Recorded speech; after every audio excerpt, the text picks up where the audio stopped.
Welcome back. Welcome back. We're on day 5. It's been an incredible, phenomenal week. I'm really excited to see all of you guys here. It's time. It's time to integrate all of this stuff and put it all together. So first, I need to have our thumbs up check in. How is it going out there? I need to see. All right, good deal. And then here's what I also want to know. I want to know how things went with Jason yesterday. How was that? How was the time with Jason? Let me get some feedback on that. Excellent. Good deal. And then here's what I would like to know about where we are so far. I would like to know in the chat about any, what are some of your best learnings from the last 4 days leading up till today? Or even what are some actual shifts that you maybe have already witnessed? So I'm looking for, some distinctions, insights, something that struck you, or any shifts you've actually begun to notice. I'm curious. This here, I'm having a look at the notes. Nice. Yeah, Michelle, for sure. Rebecca, that's super, super exciting. I remember what it was like for me, and I'm going to talk a little bit about this in a minute, but I remember what it was like for me to really question where I was going with WildFit, and I'm going to talk about that. It's really important. Christy, that's super exciting. You guys, this is great stuff. Excellent.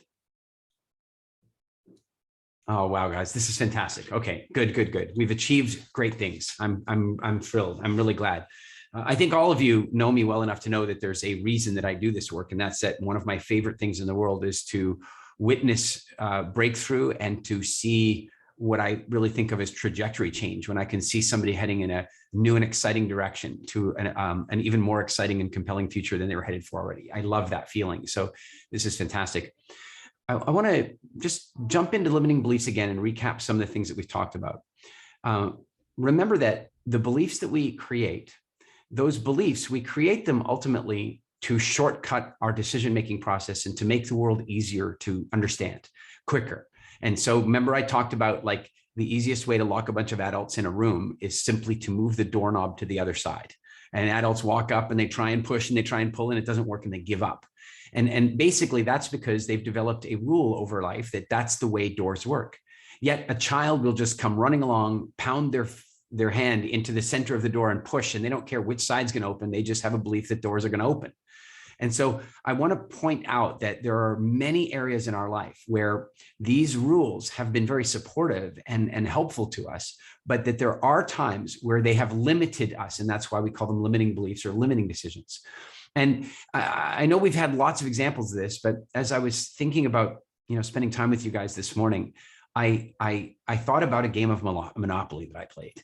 And this game of Monopoly, and I'm sure many of you are familiar with Monopoly. For those who aren't, it's a board game that sort of is all about buying properties and renting them, and somebody has to try to take over the whole board. And I was playing with some relatives, and one of the relatives was my mother-in-law at the time. And my mother-in-law at the time has a series of limiting beliefs about men, and I don't know that she still possesses those beliefs. I think she's come a long way. But at that stage, I know that she had some limiting beliefs about men. And that is that men are evil and that men can't be trusted. And that worse than that, powerful, successful entrepreneurial men are the worst of all. So you can imagine what her and my relationship was like. Even at that young age of my life, I was already showing signs of joining the enemy. I was headed the wrong way.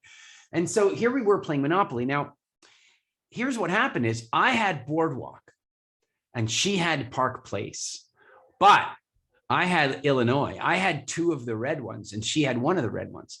And so I went to her and I said, here's my deal for you. I will trade you my two red ones for your one blue one. Now, for those of you who don't know Monopoly, these are the five best properties on the board, the 5 best properties on the board. And I'm basically saying to her, I'll give her 2 for her 1. Then I say to her, as long as we agree a mutual non-rent covenant with each other. So we don't get charged rent on each of our properties. This is a smoking deal. She gets the 2 best properties on the board. I get the next 3 best properties on the board, and we don't charge each other rent, which means I've just done a deal that guarantees that she or I is going to win the game. Does that make sense? But if you have a belief that men are evil, if you have a belief that successful men are always, then you think to yourself, and this is what she actually said. She goes, I know this is a good deal, but I'm certain there's something you're not telling me. And there was nothing I was not telling her. I was just trying to shorten up the game and get the point where she or me was going to win. And I was happy with that. But that held her back. Now, I'm thinking if that belief can hold her back, and you should have seen her. She was stressing, man, stressing. Like she was like, I really want to. I know I should, but I can't. I can't. And I'm thinking, if it's going to interrupt her like game of Monopoly, I wonder where else it's shown up. Don't you think? It's definitely shown up. In fact, I like this idea. If the way you play games is the way you'll also live life. So if you catch somebody cheating, playing cards with you, you need to know something about them, right? So if you find her all stuck and unable to trust in a game of Monopoly, she's going to be stuck in. Can you imagine what happens when she's trying to sell her house and it turns out that the other estate agent is a man? Imagine how that's going to negotiate, right? Everything gets held up. Now, I'm using this one example because it popped in my head today, but there's a million of them. There's a million of them. And something I was reading today about beliefs, it's really fascinating. In fact, somebody tell me the name of the Pixar movie. Somebody knows it. I can't think of it just now, but there's a Pixar movie that has basically written about beliefs. They've made this cartoon that's exactly the way I teach beliefs. It's phenomenal. There it is. Inside Out.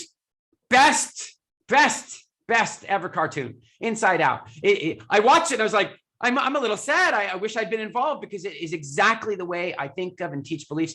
And so one of the things they talk about in this movie is that you can have beliefs, but then you can have some beliefs that become core beliefs. They become core beliefs. And you know what's really challenging is that apparently when somebody offers you a fact that challenges one of your core beliefs, in a sense, it's an attack against the amygdala, and you begin to produce very much the same chemicals in your body as you do when you're being physically attacked. Now, has anybody, I know what I'm saying here probably doesn't make any sense at all, and none of you have seen any evidence of that at all in the last year or so. Has anybody seen any evidence? Anybody seen any of that? No. Man, check it out. I posted a picture of me and Zoe wearing a mask. Okay, now here's what I wrote. Her school was making her wear a mask in school, and I don't agree with that. So we pulled her out of that school and put her in a school. And all that school demanded was that she wore a mask at the handover side outside, because that's the municipal regulation here in this country. That's it. So for 3 minutes, she's got to put on the mask. Then she gets to go in and she gets to emote with her face around the kids. This is the decision. Now I post this picture and explain this, and I get like the most horrible Facebook attacks. From whom? From the people who believe that by taking a mask off her, I'm endangering everybody's grandmother and I'm basically a murderer. And then I get attacked from the other people who say I'm giving in to the man and I'm committing child abuse. I'm not kidding you. Those are the attacks. And this is what I'm saying about beliefs, is that sometimes they fight and they hold on. And if you ever find yourself having a belief challenge, particularly a limiting belief challenge, then you find the reaction comes up and you feel emotion happening, then what I want you to do is not turn from the emotion, but I want you to go in. I want you to go in all the way and explore it. And it is on the other side of that emotion that you probably have some kind of a phenomenal breakthrough. It is normal for you to feel a sense of emotional resistance when one of your core beliefs is being challenged. That's normal. But the question is, do you want to retreat from that and hold back, or do you want to dive in and examine what's going on? In my opinion, we dive in and we examine. So before we jump into a quantum meditation designed to help you both release, and when I say release, I might mean release, reframe, or replace. And I'm going to go through those three. Actually, let me just say that. Releasing a belief is recognizing that the belief had no basis in reality in the first place and simply letting it go. You just go, bam, it's gone. Like nothing in life has any meaning, but the meaning you give it is one of my favorite quotes in the world. And one of my favorite books in the world is the book Man's Search for Meaning, written by Viktor Frankl. I highly recommend it to all of you if you would like to evaluate. In fact, I read this book every 2 years or so. That's how important it is to me. And every time I read it, I get something entire. I just did it again about 3 months ago. And every time I do it, it blows my mind. And so sometimes you can look back at a past event and go, oh my gosh, I made a meaning when I was 12. And as I look at it now, I realize that meaning has no, and you can simply release. And there's a number of methods for that. And you might find that you're able to do that. Some of you have already written about beliefs that you've released. Then you can also have another function where it's replace. And I like replace even better, because when you release a belief, in my opinion, you often leave a small vacuum, right? You leave this small vacuum. And the problem is that if you don't replace it, then the old belief might kind of try to reroute in there again. Are you guys with me? Does that make sense? So I don't want to simply go, I used to think I'm too young, but I don't believe that anymore. I want to go, I used to think that I was too young to be successful. But in the words of Tony Robbins, youth is power, right? Like that's the youth is power. I want to find the other version of that, the opposite version to fill that space. So that's where replace comes in. And then there's also reframe. And we haven't really talked a lot about this on this program. And I don't know that you need to think about it too much, but I'll give you one example. I can't remember if I already gave this to you, but I'm going to do it again anyway. This couple goes to see their therapist because their daughter is too stubborn. Did I share this with you guys? Some are shaking, some are nodding. Maybe you've heard it another time from me, but the daughter is too stubborn. And so the therapist goes, wow, that must be tough for you to live with such a stubborn daughter. Let's get that fixed right now. But before we bring your daughter in, tell me a little bit about her. How old is she? Oh, she's 16, 17 years old. And then what's going on in her life right now? Oh, wrapping up high school, headed off to college soon. Oh, she's headed off to college. I wonder if her being stubborn might be useful in college. Well, what do you mean? Well, in college, people are going to get her to try lots of alcohol and drugs and sex and stuff like that. And her stubbornness, and the parents are like, therapy session over. They realized it wasn't a limiting belief. It was actually a great belief. And so they reframed the meaning of the belief and didn't need to let it go. Most of the ones we're working on will fall into the first two categories, but it's always important to remember that when you evaluate the belief, you have to look at how is it supporting me and how is it holding me back? And here's the key thing, guys. Often a limiting belief will be supporting you in the short term and harming you in the long term. That's a clue. That's a real big clue. It's protecting you in the short term. Here's an example. All the great men are married or gay. That's actually protecting you in the short term, isn't it? It is. It means you don't have to go and face rejection. You don't have to go face rejection. So you're protected in the short term. But is that belief protecting anyone in the long term? No, not at all. And that's a great way to evaluate this stuff. So what I want to do just before we jump in here is and I'm not going to do any deep dive here, but if you guys have any questions that have come up, I'm going to take like 2 or 3 before we dive into the meditation, maybe 4 at max if we can get to them quite quickly. So you have any questions about limiting beliefs, how you release them, how they're impacting you, and that sort of stuff, then you've got a small window right now. I'm going to help you with those and answer those questions. And then we're going to dive into this meditation. Before we take the meditation, there will be a small bathroom break for me to set up sound and stuff, and for you guys to go and, release things, other releasing that might need to happen before we get into releasing the beliefs. All right, so we're going to start with Caroline. Caroline, now, by the way, I just want to say this. A lot of times you're like, Eric, you talk to the same people. That's because they raised their hand. Okay, good. Now that we got that out of the way, Caroline, you're up. Thank you, Eric. Working on the Wednesday was mind-blowing. I had no idea that was under there. What came up when you gave us the assignment to look at more limiting beliefs was, I have the belief that if I am visible, they will kill me. So there's more. And honestly, I mean, I debated whether I wanted to talk about this, but I believe in reincarnation and like that. I've been here many times before, and I've been chased through multiple lifetimes by entities that don't want me doing what I'm doing on the world stage, et cetera, et cetera. So and none of that matters. What matters is that I have this belief that if I am visible, I'll be killed. So I need to do something about that. So again, there's a couple different thoughts I have for you about this, and I think you definitely want to work on this in the meditation. The first thing is that belief protecting you in the short term? Yes, but no, not really. It is, because it gives you a false sense of security. It gives you this false sense of security. So it is kind of giving you some benefit in the short term, but in the long term, of course, it's completely affecting your quality of life, your trajectory, what you can achieve, and so on.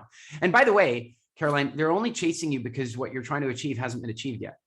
Once you've achieved it, they stop chasing you. That's kind of how that works. People are chasing you to stop you achieving it. And then if you achieve it, then what are they going to do? And now I want to challenge you to listen to Martin Luther King's not his I Have a Dream speech. I want you to go and listen to his mountaintop speech. Mm-hmm. I want you to go listen to the mountaintop speech, because in that speech, he is really clear that he is really clear that he's leading people to what he calls the promised land, and he knows that they're going to kill him. He knows that. He says it in the speech. He actually says in the speech that they're going to kill him, and he says, like, I am not fearing any man. I'm not fearing anyone, for mine eyes have seen the glory of the power of the Lord. And he's basically saying, look, and he says, I may not get there with you. He says exactly those words. I may not get there with you. And what I want to say is that here's a guy who actually literally was being chased in this lifetime by people with guns, who were leaving constant and regular messages wherever they could to warn him that they were going to kill him. And then they actually did kill him the day after he said these things. But you know what? His mission was forwarded in the most powerful, incredible way, and is still with us today in many respects. And so what I guess what I want to suggest to you is, I think you should listen to that speech, because on one side, here's the deal. I don't want to tell you not to be afraid that people are trying to hunt you down and kill you, because for all I know, they are. In fact, I'm going to touch on that a little bit. And so I don't want to tell you, well, let's release that limiting belief. And then you start doing all kinds of stupid stuff and you get killed by people who are trying to kill you. What I want to say is, look at the way Martin Luther King approached it. I don't care that they're trying to kill me, because what I am doing needs to be done. And I will take the precautions I can to protect myself, which he did. He had security and stuff. It's turned out not to help that particular day. But what I want to say to you is this. We had a client, one of my favorite clients, and she came out to our Zaya program, and she had been dealing with a very serious situation. And that was that her family, very wealthy family in California, owned lots of land and all this kind of stuff. And they'd gotten into a family feud with another family. And that family had taken out a contract on her. Like, she was not being spiritually chased through multiple lifetimes. She was being stalked with a price on her head in this one. And she'd lived like this for most of her life. So when she registered for our program, she wouldn't give us her real name. When she registered for Facebook to access some of our groups, she wouldn't use her real name. She hid in every possible way. You couldn't find a thing about her. Then she came and she did our program. And she and I went through a process, some of the stuff that we've done during this program, and helped her to re-examine what was going on. But here's the problem is, she didn't have a limiting belief that people were trying to kill her. She had a reality that people were trying to kill her, but she had a limiting belief that had to hold back her quality of life. That was the big distinction. And so she suddenly, and I asked her a very plain question after we went through one of these processes. And the question is this, is like, would you prefer to have another 30 years of life hiding in a shell, or would you rather live for 1 year with complete magnificence and enjoyment? She's like, well, yeah, of course. I haven't lived like that. And so she decided at that point to do that. And then she went out for a photo session with my girlfriend, Kirsty, who's had has anybody here had a photo session with Kirsty? Has anybody had one? It's the live event thing. Like in the old, like most of our clients end up going and they're transforming for them. Like they're transforming. Kirsty has this way. How many of you ever looked at one of your friends and said, I wish you could see you the way I see you? Has anybody felt that with one of their friends? Kirsty does photo shoots to give you that feeling. She's phenomenal at it. So she takes this woman out on the beach. She does a photo shoot with her. Now, this woman could walk down the beach and nobody would even notice her before. She was like, so when she's so afraid, she's just invisible. The belief was like creating an invisible shield around her. But suddenly she's doing this photo shoot and she's just enjoying herself and so on. And this man walks up and he asks for her phone number on the beach. And they're like, oh, that's kind of cute and what have you. Then they end up going on a date. And then, about a week later, she's like, I had a kiss. She ends up having the most incredibly torrid affair with this guy. They travel all around the world. They do all kinds of stuff. They go to Puerto Rico. And about 6 months later, her family contacts us to say that sadly, she passed away in her sleep. She was not young. If I remember correctly, she was in her 70s. So she wasn't super young. And it wasn't a huge, it was a huge surprise because there was no illness or what have you. But here's what her family said. Thank God she got that 6 months of her life. Thank God she got to enjoy herself. Thank God, because she had not for 30 years. And I just want to share that with you that, what I'm talking about is I don't want to deal with the limiting belief about whether people are chasing you spiritually through the realms. I don't know. I can't answer that right now. Hang on. Where's my crystals? If I had my crystals, I could tell you, but I don't. It doesn't matter. What I can tell you is that how you live is what's important now. So work on that in this meditation. I think you're going to get some great stuff. Thank you. I can do, let's see here. I can do maybe one more. Let's see if it's quick. One more. Let's see. We're going to need to put the old readers on here. We're going to go to Hanno. You're up.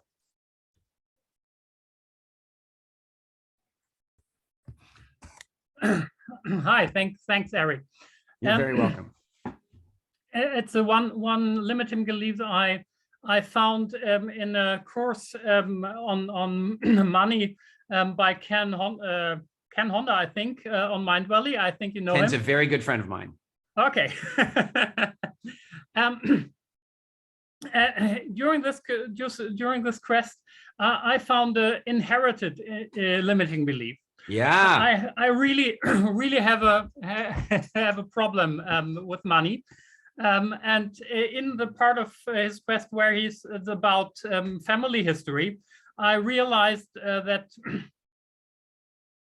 when my father was a child, his father was leading official in the Nazi party to take a while to manage stolen Jewish goods property. And my father was a successful professor, so he never needed to care about money. But I do, and I cannot. And I do not have these impressive situation in my own life that I can direct this to, and I simply do not know what to do with it. Oh, let me ask you. I just want you to finish this sentence a few times for me. I'm going to say something, and then you just finish the sentence like a word association game, okay? But I'm going to say the same thing over and over again, and you're going to just keep coming up with what's in your head. Are you ready? Okay. Money is. A problem. Money is. Keep going. Something I need. Money is. Something I do not have. Money is. Something I should have. Keep going. Money is. Something that would really help me. Money is. Not only me, but helping others. Money is.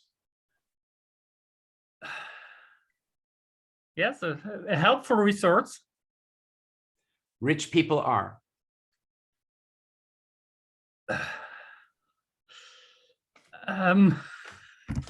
Yeah, the first ideas they have stolen it from others. There it is, right there. Yeah. There it is. It's and it's so very important that you know that you think that. And I can tell you that I have lots of money and I didn't steal it. I just want you to know Yes. that, just, because now that I know you believe that about people with money, I just thought I should tell you. And I'm of course joking around a little bit here, but you said money is a problem, but money is something I need. Can you imagine how difficult that is? Like, that's like basically saying I'm allergic to oxygen, but I got to suck that stuff in, right? Like I Yes, have of a course. massive conflict in the approach. And so what I want to suggest to you is, I want to suggest to you that this is one of those beliefs that will be partially, it's intergenerational guilt, because of course you have the experience of the most horrific type of wealth transfer that's ever existed. And you have it, in a sense, you probably have a little like guilt DNA, if you will. But I want to put it to you another way. Have you ever stolen, expropriated, or handled, or inventoried, or taken advantage of the stolen goods of an oppressed people in your life? Have you ever done that? No. Okay. And do you keep an like an anti-Jew blog? Do you run an anti-Jew blog? I'm just curious if you run a blog like that. No. And do you post like anti-Semitic statements on your bumper stickers and stuff like that? Do you write hateful things about the Jewish people online? No. No. Okay, so hold on a minute now. So what you're saying is you don't seem to have any of those things that relate back to that time. You've let go of those, but you want to hold on to the money as evil. Yeah, of course. Now you guys see the inconsistency here, right? Yes, Now, yes. what I want to point out to you is that my grandmother's dog is, well, he's not alive anymore, but he was a racist. He was a shitty little schnauzer, shitty little racist schnauzer. That's what he was. Awful dog. Barked at everybody with a tan. I'm telling you, anybody who was slightly whiter than white, he'd bark at them. And the darker they were, the harder he'd bark. Awful little dog. But is it the dog's fault? I don't think so. I don't think it's a dog's fault. I think it's his owner's fault. He learned it from his owners, right? So, okay, so it's my grandparents' fault because they were white South Africans and living in the racist world and living. I mean, hell, my grandmother got a bunch of her money from the diamond fields. Where did the diamond fields come from? Like, I'm not as bad as you, but I'm just about as bad. It's like, now here's the thing. As we sit here and compare our evil pasts, what I want to suggest is that my grandparents, they're not evil either, because they're no more to blame for what happened than their dog, because they were raised that way. Now, we'd like to assume that humans can inject a slightly higher degree of consciousness, but the fact is a huge amount of the way we shape our beliefs and our operating understandings of the world is what we get from our parents. So my grandparents being racist is somewhat forgivable. It's not right, but you can understand how it happened to them. But here's the thing. Why did my parents see it so brightly and so clearly the other way? Why did my parents reject apartheid so heavily that they actually left the country in protest? That's impressive. So if I'm going to feel guilty about my grandparents, but I should also feel incredibly proud about what my parents did, right? Shouldn't I? Yeah. So That's what I'm that's trying to say very the same for my parents as well. Exactly where I was headed. And so my question is, like, how far back do you want to go with your guilt? Because, I mean, should we go back 6 or 7 generations, or basically, how would you feel about life if you didn't even know about your grandfather? But the problem is I had this problem with money before I realized where it was coming from. Yeah, probably, because even though your parents rejected all of the notions behind it, they probably also had some of those beliefs. And by the way, Yes. Just because somebody becomes a successful professor and goes off into the world, they actually never need to handle that belief, because they walk into one of the easiest financial paths in the world, especially once they get tenured and they don't have to, it's not even real, right? So they can have all kinds of negative beliefs, but still live a moderately successful financial life. Yeah. And, but for those of us who want to get involved in any kind of entrepreneurship or any kind of, creative, like want to get involved in investing and so on, we can't have that belief. So all I'm going to ask you to look at in this meditation is this. First of all, do you right now, on a scale of 1 to 10, how true is the statement rich people stole their money? Really, rationally, it's maybe 1. Sure. And I would say that there is a percentage of rich people that stole their money. I mean, there's no question about that. There are rich people who have stolen the money that they have. There's no question. By the way, are there poor people that have stolen the money they have? Now I'm going to say something incredibly unpopular, especially if any of you are into kind of like social justice type stuff. But on the whole, who do you think, as a percentage of the population, which population has more people inclined toward theft? The very, very rich or the very, very poor? Maybe the very poor. It's not a nice thing to say. And we can argue that it comes out of necessity. I'm not judging anybody. I'm just trying to say that your belief about rich people is a belief about all people. And the rich are probably the least represented of the people because no necessity, let's say. So now let me ask you something else. What what would happen if you had lots of money? How would your family and your community be affected if you had lots of money? I know quite a number of ways I could very very much use it for the common good. Okay, and are you afraid that you might steal some of that money? No. Oh, okay.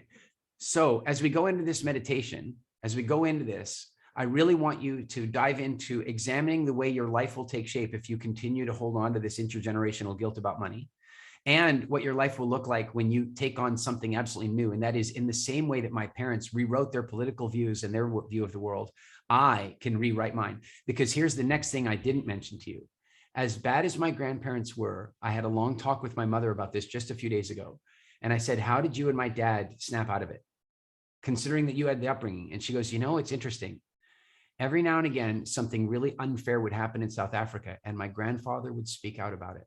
As much as he was a racist, he still had a sense of fairness. And so when he saw Black people being underrepresented in terms of the way they were paid or not being treated kindly in their work, he stood for that. So you see what was happening is he was already chiseling away at the evil. Mm-hmm. And so I think what we're seeing here is that your parents managed to do that as well. And that, now let's take another look at that. That means that you are on the trajectory where your kids or the people that you're influencing are going to be even better than you are about this. The more freedom you have with wealth to create the kind of life you want, the greater that influence can be. Yeah. Show your kids. Cool. All right. Neat stuff, guys. Thank you. Thank you. We're uncovering some really powerful stuff. Here's what we're going to do. We take a very short 3-minute break. If you hear some sound testing going on, that's all that's happening. And then we're going to go into this meditation. When we're finished with the meditation, we will have a small goodbye celebration just to say goodbye to everybody.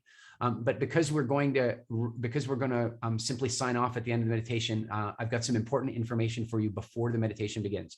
So take 3 minutes and go empty your bladder. And here's the thing, for those of you who have not done a quantum meditation before, this is not like anything else you've ever done. I want you to probably make yourself comfortable. You might want to be able to lie down. It would even be the best if you could actually fully lie down with a pillow or a blanket or something to make yourself comfortable. You want to be able to drop off to sleep, but don't worry, that's not so likely. All right, so 3-minute break starting right now, and I'll see you back here shortly.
Hello, Ariel.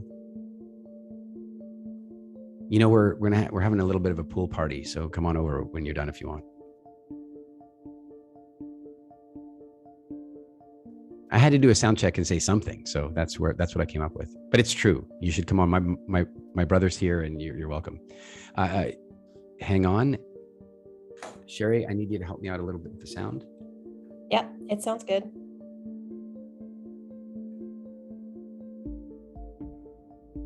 Okay, I'm just going to do another little calibration. I need to bring the music. I think the music needs to come up, doesn't it? I'm louder, yeah.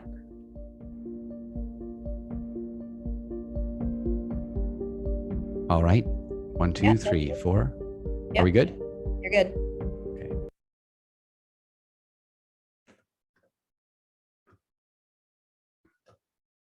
Michelle, you're welcome to join as well. I just think it'll take you slightly longer to get here than Ariel.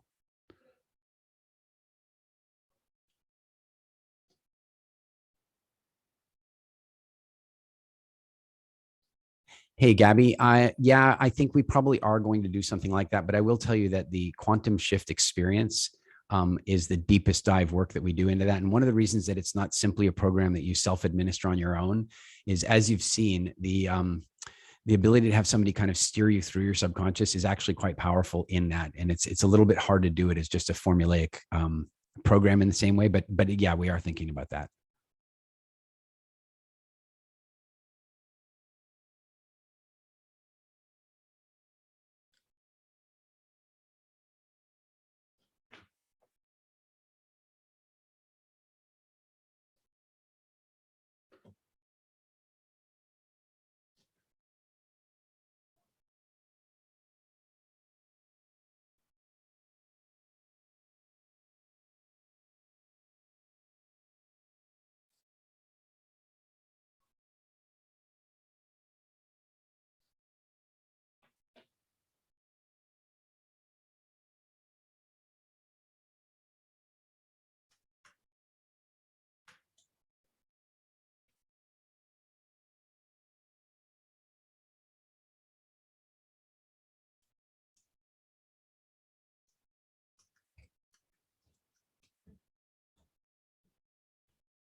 All right.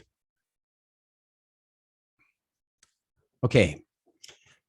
I'm actually going to start a little music and we'll give you this information through the music.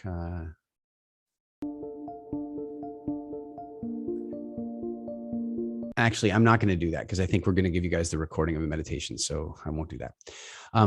So a couple things I wanted to share with you is I want to remind you that beliefs are, they really come in flavors, and they come in flavors like this, that sometimes a belief is such a clear fallacy that simply spotting it can let it go. Simply spotting it can cause it to vaporize. I've had many of those in my life where I didn't recognize that I had the belief in there. In fact, when you take a look at a belief like that, like a belief like Hanno's, that you took a minute to kind of get to it, like money is, money is, money is, and they go, okay, rich people are. And then because I've disarmed his conscious mind, his unconscious mind goes, well, rich people probably stole it. And I don't know if Hanno was walking around like, you know, I don't know if every time he saw a Mercedes, he's thinking thief. I don't know. I don't know if that's what it was like for him. But the thing is this, is that it can be sometimes that you suddenly, you look at that belief and you suddenly go, oh my God, I know wealthy people and I know damn well they didn't steal it. So the new belief is some rich people probably did steal their money, as did some other people. And that's just the way life is, but it doesn't mean rich people did. And here's the real issue, by the way, my opinion for Hanno on something like this is, it's not that he's so concerned. Think about it. If he believes that rich people probably stole the money, he's not afraid that he's going to steal the money.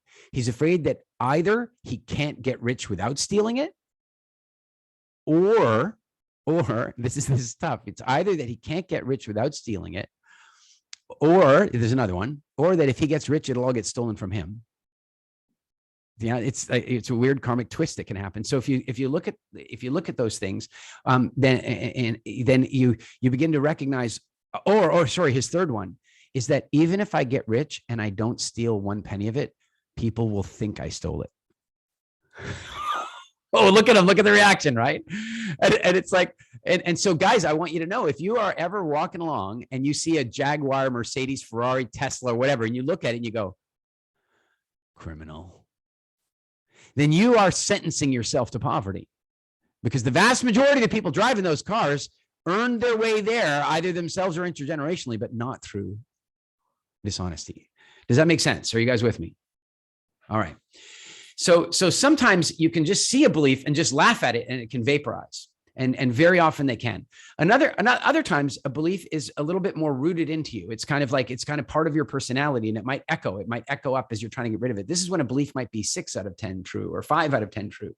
And again, I want you to know it doesn't have to be a long process. You can have 1 hour at the keyboard searching for evidence that the belief is bullshit, and then it can go away. It can actually just go away. And then, of course, for the really deep work, you can do something like we're about to do, where you can shock your subconscious into letting it go. And so in this meditation, I'm going to take you into 2 futures. The one future wherein you hold on to this belief. And by the way, no belief stays static. If you have the belief, it's either getting stronger or getting weaker all the time. It's either getting stronger until the point maybe it becomes a conviction, and then it's just solidly who you are, right? And it's going to take a lot of work to undo. So what I'm saying here is that you're going to go into this meditation and you're going to see your life with this belief held onto. And by the way, Hanno, can you just for a second, can you imagine what does your life look like 15 years from now if you just continue to hold on to this? Like, how does that look to you? Just quick. Nobody wants that. And that's why he's here. Nobody wants that. And so then the other future I'm going to have you take a look at is the future of possibility. On the other side of an antithesis belief, of an opposite belief, or simply of releasing this belief. And you're going to see those things. And the reason for doing that is it's very much like the Ghost of Christmas Future, Past, and Present. It's like allowing you to shift your perspective to different points on your timeline so that you don't have to only rely on what's going on in the present. And that means that you just are going to free float and associate your way through this. A couple of things that are really important to know. One, you might drift off to sleep, and that is okay. That's okay. Don't worry about that. I will continue speaking to your subconscious and you'll be fine. Also, this meditation is going to be a little bit different than some of the other ones you've done. If you've not done quantum meditations with me, or if you've never been to see somebody like Joe Dispenza, this will be a slightly different method. And the reason for that is there's going to come a point in the meditation where you're going to be like super relaxed and chilled and everything's going to be wonderful. And then all of a sudden, you're going to hear a sound. That sound. You hear that sound and the screeching sound in the background. And when you hear that sound, that's your, you notice it's not a very nice sound. And that sound is your clue. It's your cue that you need to sit up and follow my directions. So you're going to be lying there, feeling chill, thinking this is great. I love these meditations. Eric's so nice to us. And then you're going to hear that sound and then you're going to have to sit up and put your back straight and hold your shoulders back. And then I'm going to get you to do some really deep breathing. Really deep breathing. Now, if some of you have done fire breath work, or you've done Wim Hof work, or you've done 5x5 breathing with wild, any breathing style is going to work. The main issue is that you're taking good deep breaths in and forcing them all the way out. So when I say breathe deeply, you don't need to use a particular style. You just breathe forcefully in and breathe forcefully out. And here's the key thing.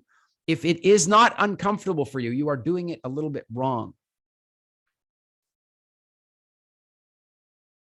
You understand? You need to let it get uncomfortable. So when you hear the screech, there's probably a part of your brain that goes, oh no, do I have to? Yeah, you do. Yeah, you do. And I'm going to tell you partly why. In your life, you have the captain of the ship, your conscious mind that is wanting to live a certain way, and you have the crew and they want to live another way sometimes. And basically, if any of you, those of you done WildFit, you know that a big part of what we do is we just got the captain and the crew on the same side. Right. And so one of the ways you get the captain and the crew on the same side is to get the crew to respect the captain. And so when the captain says, sit up, back straight, shoulders back, deep breath, you know what happens? The crew falls in line, and then the crew starts to learn that the captain's voice is what matters. Are you guys with me now? All right. And then I know a bunch of you have already signed up to come to the Quantum Shift Experience. Who's already signed up to come? I need to see. Okay, guy. Oh, awesome. That's going to be absolutely fantastic. I'm so very excited about it. I really am. It's such fun work. For any of you who are not already signed up and now you realize, hey, you want to be there with us all, please make sure you get in contact with somebody from our team. Put a link so that people can still get there and make sure that they get to come to the Quantum Shift Experience. And put the dates. I don't know. I didn't really plan to talk about that, so I don't know the dates and all that stuff, but just give them a link so that they can get there if they still need to be there. And then, as I said, when we're finished with all this, we're going to come back into this space together, and I'm going to give you a little bit of last instructions, and we're going to say goodbye. And then we're going to begin a new trajectory. We've stepped into this new universe, and we're going to hold on to these energies through the balance of December, because that way, when January 1st falls around and everybody else is struggling to maintain their New Year's resolutions, you will be easing your way into an entirely new existence. Does that sound good? All right. I think that is everything. So let's do it then. Let's get the music cued. So for this part, I recommend that you get yourself into a very, very comfortable position, either like super comfortable sitting with a nice back support or something like that, or lying down with a pillow, curled up on the couch, laying back on the bed. The only thing that matters is that you can hear me. That's it. You just need to be comfortable and hear me. And Somebody asked how long it is. It's not as long as the full quantum. This is a shortened version for this program. It's going to be around about half an hour or so. It'll bring us just slightly over time. Are you guys ready? Okay, let's do it.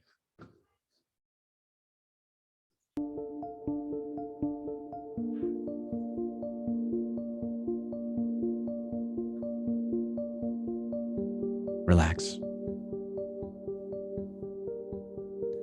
Not just the kind of surface relaxation, but like relax deeply.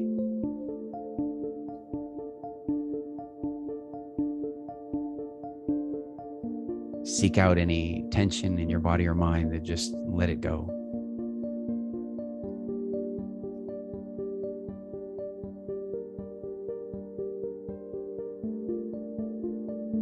Relax.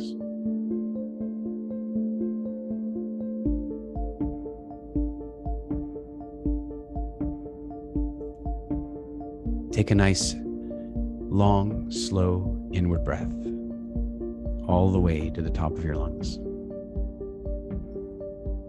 And let it go whenever it feels good. In a moment, I'm going to ask you to take another one of those, but I'm going to ask you to make it way deeper. Way deeper. In fact, you're going to know that you've done it really well if it's first your belly that pushes out, and then it starts to move up into your lungs, and then up into the top of your lungs. Take that breath now, the deepest breath of the day, all the way to the top, all the way. And let it go when it feels good.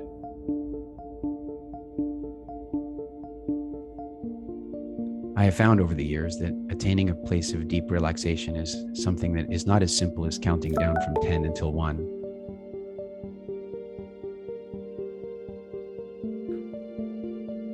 It's a process, a series of steps.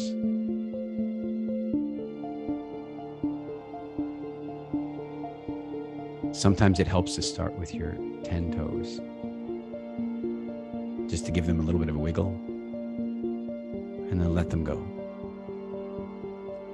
And as you allow your toes to enter a place of really nice, deep relaxation, you can take that warm, relaxing feeling and you can let it run up into your calf muscles and shins and up into your knees. And as the warmth and the relaxation circles around in your knees, you might find that a color joins the warm, relaxing feeling, a healing color.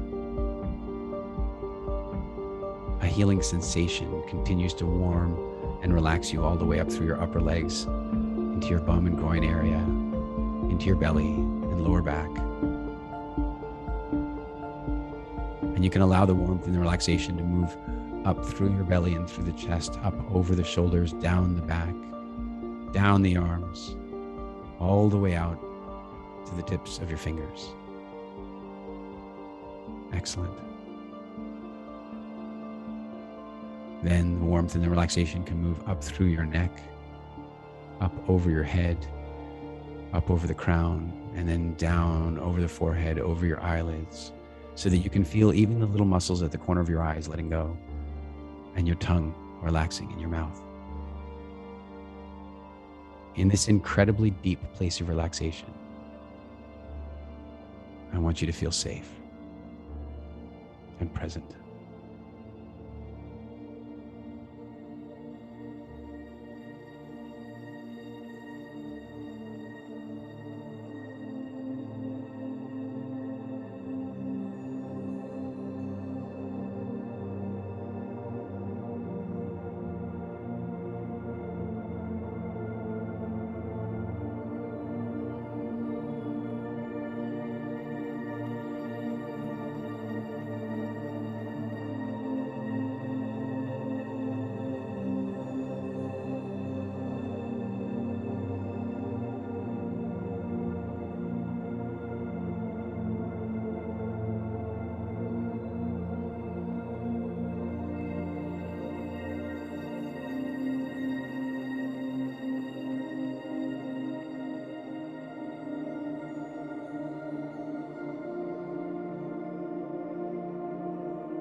your mind will wander and wonder, and that's okay.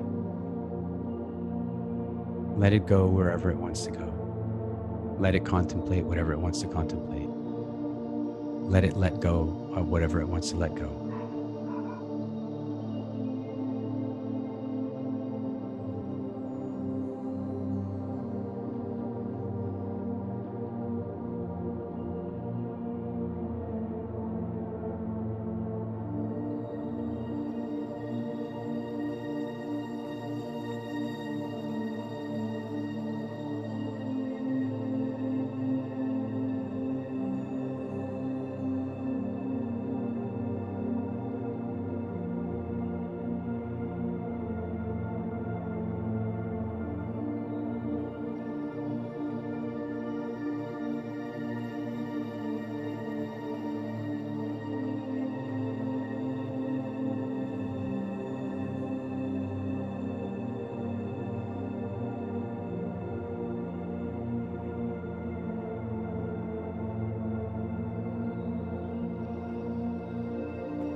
Sometimes in life, you want to do things differently than you want to do things.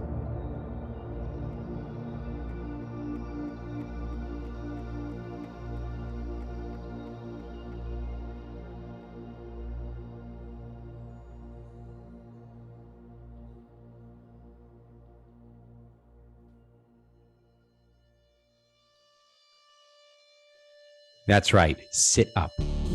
Sit up straight. Push yourself. Acknowledge the discomfort, but sit up straight. Straighten your back. Stack your vertebrae. Push your shoulders back. Push your chest out. Keep your head straight and tall, stacked upon your spine. Take some powerful, deep breaths. Powerful, deep breaths. Feel the energy. Feel the energy of being in command. You are in command. You are in command and your body is falling into command with you. And then every now and again, it might start to relax. Your shoulders might start to droop so you can push them back. Your chest might fall so you can push it out. Your back might arch so you can straighten it. You are in command. Back straight, head tall, vertebrae stacked. Clench all the muscles in your core, Clench them tightly and then move that tension up through your abdomen, up through your spine, all the way up into your upper back, up into your mind. Excellent. Well done. Maintain that energy. Breathe powerfully, even stronger now. Big, strong breaths. Shoulders back, feeling really strong. Back straight, chest out. Head stacked on tall. Feel it. Hold it. Power. You are in command. Your life, your destiny, it's you. Hold the energy. Hold it. Hold it. Hold it. Breathe calmly. Hold it. That's right. You.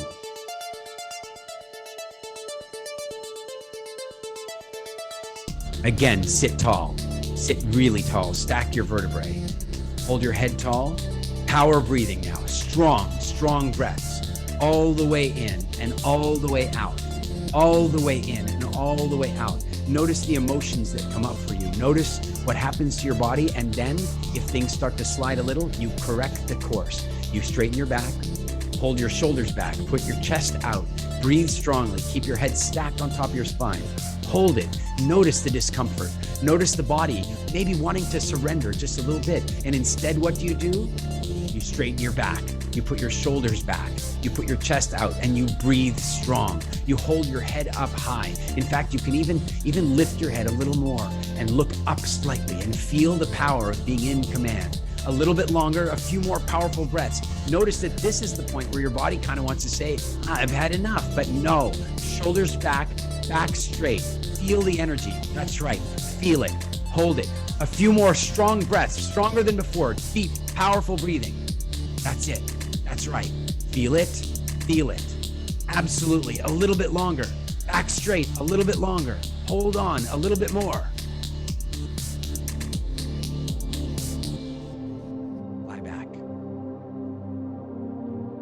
Lie back and relax.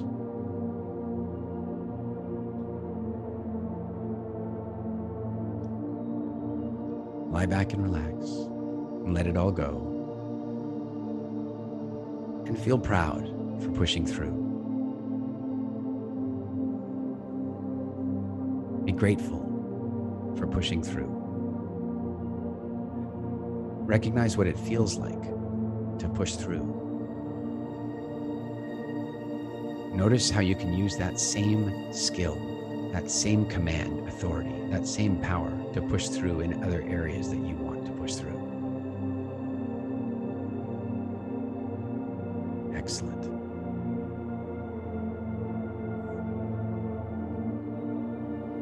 Now again, allow your mind to wander and wander through the future that you crave, desire, and deserve. Just allow the different feelings and sounds and images to just flutter around you and flow through you about the life that you really want to create, the places you want to visit, the people you want to be with and share time with, the support that you want to provide, the benefit that you want to create, the fun that you want to have, the adventures you want to undertake, the security you want to experience, the generosity you want to share, the magnificence of living a really epic existence.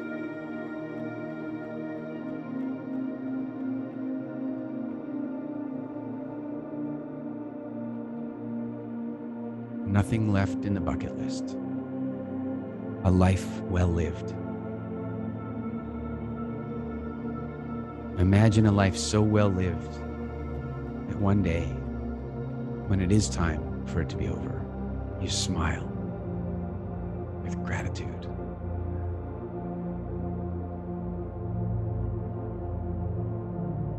What are you most grateful for in your life right now? Who do you appreciate the most in your life right now? What are you most excited about in your life right now? Is it sitting up with your back straight? That's right, sit up tall. That's the sound. Sit up tall, push your shoulders back. Stack the vertebrae really, really straight on top of each other. Totally straight posture. Powerful breathing begins now. Breathe. Breathe strongly. And as you continue to breathe, what I'd like you to do is squeeze the muscles at the absolute base core. Tighten them all up. Tighten them up and then take that tension and move that tension up into the lower abdomen and lower back. Then squeeze that tension up through the mid-back and continue to squeeze that tension in your body all the way up into your chest and upper back and shoulders, and then push that tension out through your crown while you keep your head tall, your shoulders back, and your chest out straight. Now, again, with the breathing, and you'll notice as we go through each of these things, as you take on one, the other one slips a little bit, and that is life. Life is about the course correction. And so let's correct course again. Sit up tall, back straight, shoulders back, head tall. That's right. Excellent. Stack the vertebrae. Breathe now. Really strong. Powerful breaths.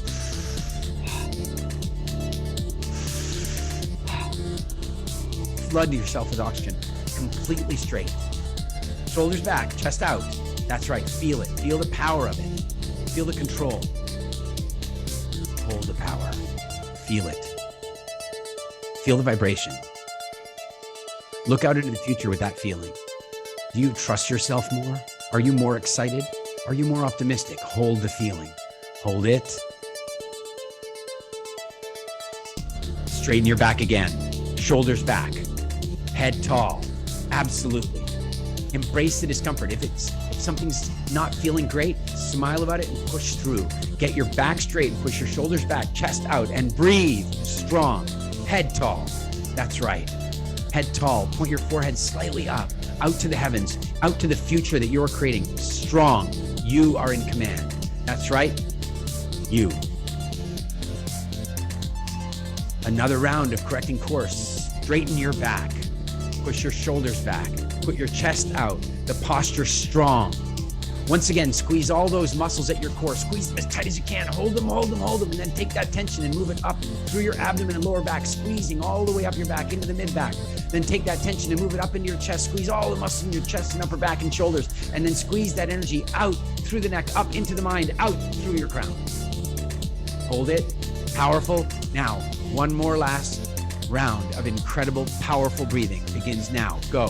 Strong breaths, full all the way, in and out. Back straight, keep it going, a few more breaths. Well done. You are in command. Lie back, relax.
Now, I want to ask you to consider a belief that you have experienced, that maybe you hold or have held, a belief that you know to be untrue or at least not very true, a belief that has been interfering with your view of the world, a belief that's been interfering with your decisions and your action taking, that's been blocking the right relationship, interrupting the flow of money, sabotaging your health, or generally getting in the way. And as you contemplate that belief, I'd like you to just, in your mind's eye, look in the mirror at the you of 5 years from today. And as you look at the you 5 years from today, having held on to this belief and strengthened it over time, how do you look? In fact, as you look at this mirror, I want you to notice that it's absolutely possible for the mirror you to share with you what life is like 5 years in the future. And I want you to look at that. What is life like 5 years in the future if you've held on to that belief? What have you said no to? What have you cut off? What have you blocked? What have you resisted? What have you held yourself back from? What have you not achieved? What have you not experienced? What have you lost out on?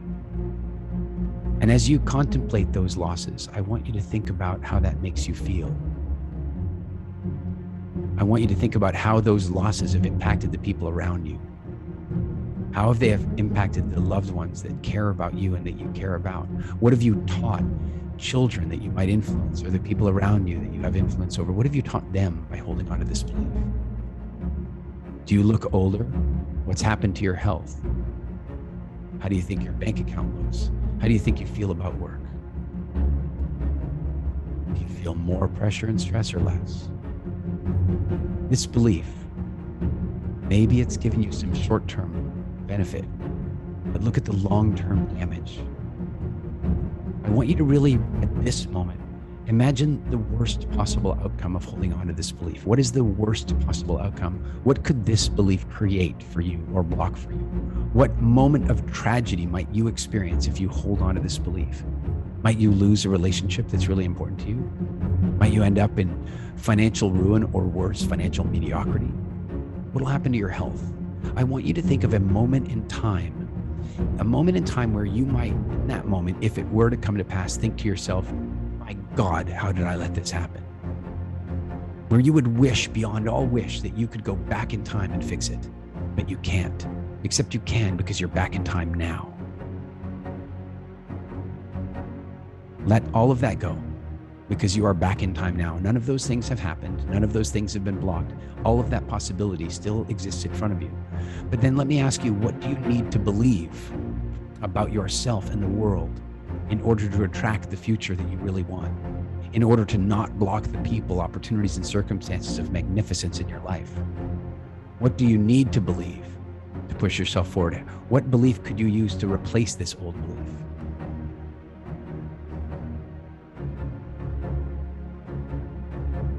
Even if you don't fully believe it just now, what do you need to believe about you, about your life, about the universe, about the people around you? What is it you need or want to believe? And as you imagine adopting that belief, money is the ultimate abundance of gratitude and generosity. Relationships are a place of love and magnificence, pleasure and wonder. Feeding my body is the ultimate source to happiness, health, longevity, and the best example I could provide for the people around me. I am more than worthy. I am a phenomenal cosmic event, and I cause ripples wherever I go. Youth is power. Age and maturity is wisdom. What is it you need to believe to drive yourself forward into the most magnificent future? And now, as you think about that, I want you to bring that mirror back up. And I want you to look into that mirror and notice that it's the you 5 years from now with that belief.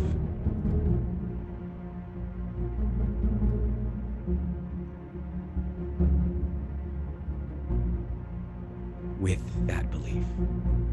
Look at the you 5 years from now, having lived with that great set of positive beliefs.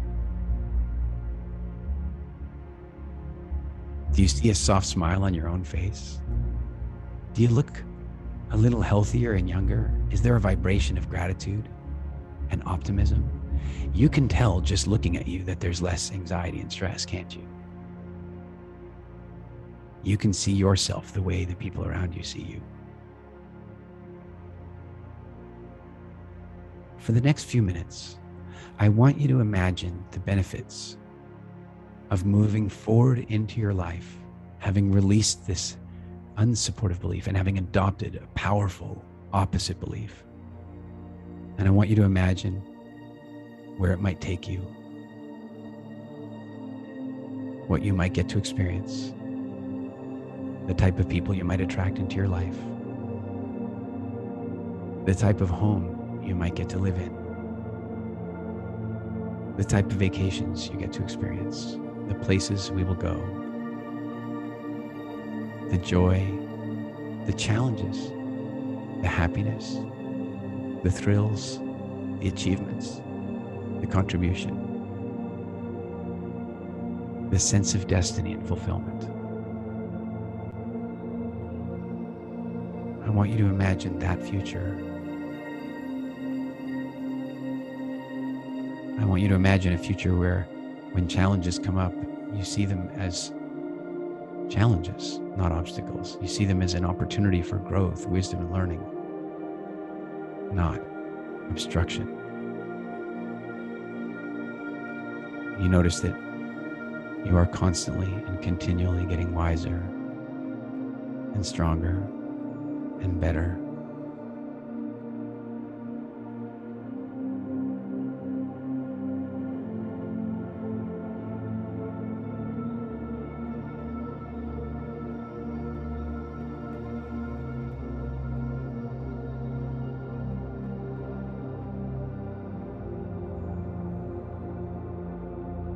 As soon as you are prepared to accept that future as your reality, as soon as you are prepared to wake up into that universe, as soon as you're willing to hold on to that universe, I want you to come back to this time. Ease yourself back to this presence. Ease yourself back to this awareness. Ease yourself back to this program, to this group, to these people. And I want you to gently lift yourself back to now.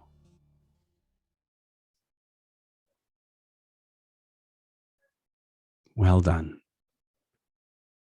Now, I want to share a couple of things with you about doing this type of meditation or doing this type of contemplation. That on one level, it allows you the opportunity to write to your subconscious the same way that life generally can. And so what does that mean? It means that over the next couple of days, you will continue this journey. I mean, so many of you have already written in the Facebook group, and I've seen this, where you're already seeing life a little bit differently. You're seeing the circumstances of your life through different filters. How many of you have noticed a little of that over this week already? Yeah. And then how many, I'm curious, how many of you actually have already made a new decision, a decision you might not otherwise have made? You've noticed that you've actually made a decision or a shift. How many have done that? Yeah, that's the positive action part of it, right? So the first is what you're noticing, and the next is what you're taking action on. And remember that in the old world, the way I always described it was your beliefs affect your actions, and your actions affect your results, and your results affect your beliefs. And yeah, you can say that if you like, but I prefer to think of it another way, is that you have beliefs, and those beliefs completely filter the way you see the world around you. And those beliefs control your response to those things that are happening all the way around you. So those beliefs impact the decisions you make. And then the decisions you make result in results. They create results. And then your beliefs, well, they influence the way you even see those results.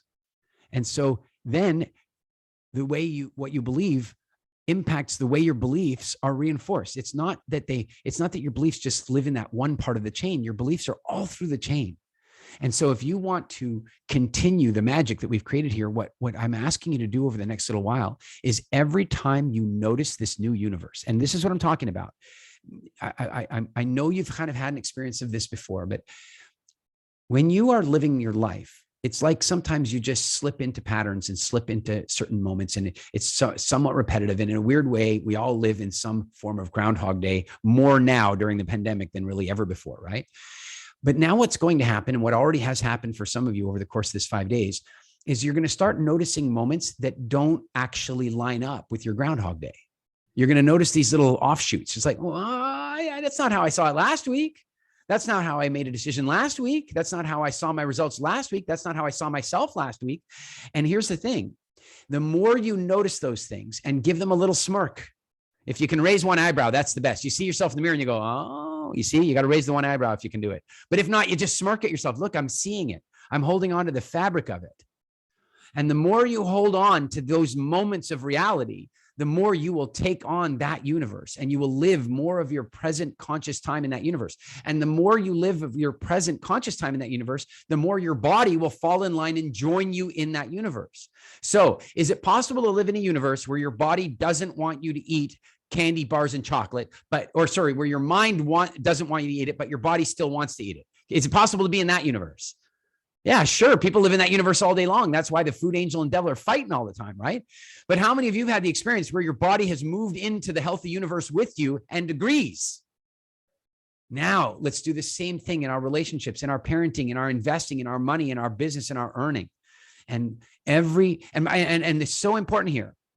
You're not going to get it all right, all perfect all the time. That's not the objective of the game. If I got you a video game to play and it was that easy, you would stop.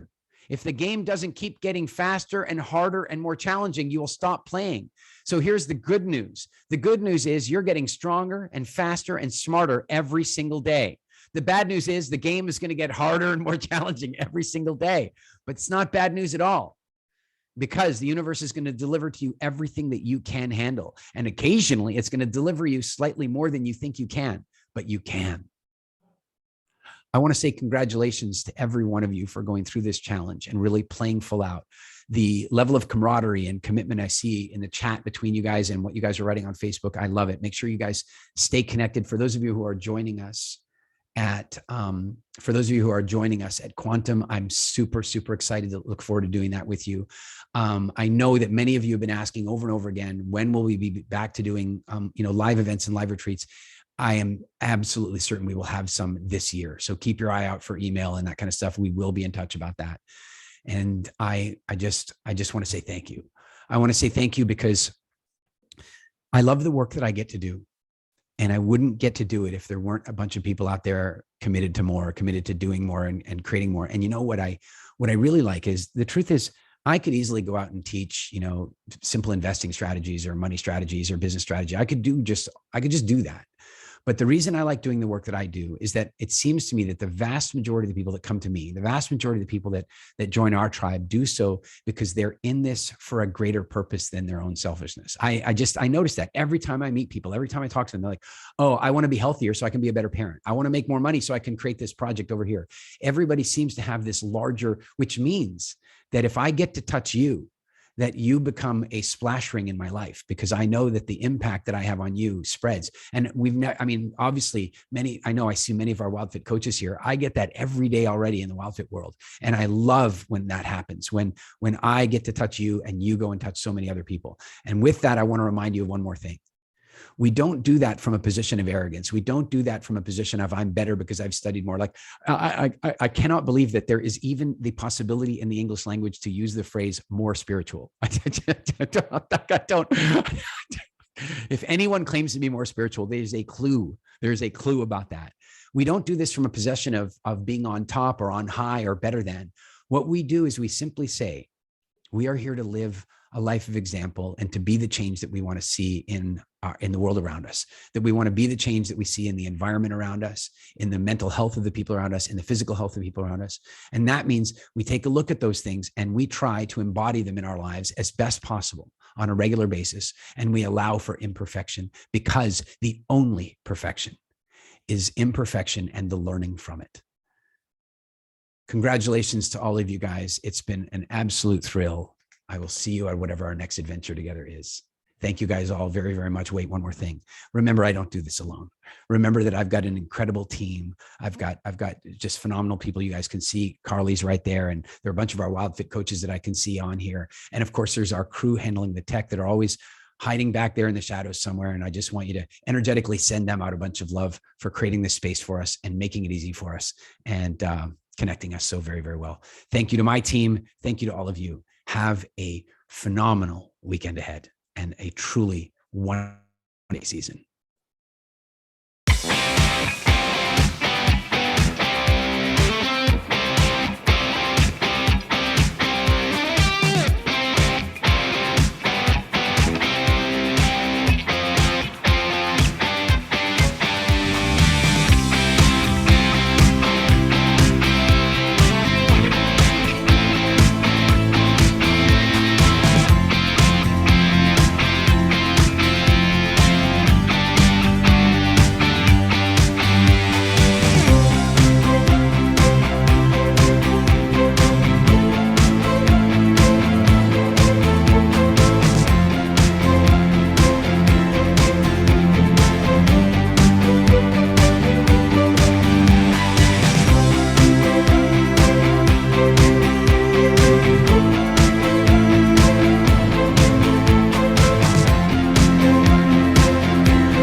Thank you, everyone. Thank Thank you, Miranda. Bye. For changing my life. Thank you. Have a good Thank day. you, Eric. Bye, Eric. See you next time. Thank you. It's awesome. Thank you.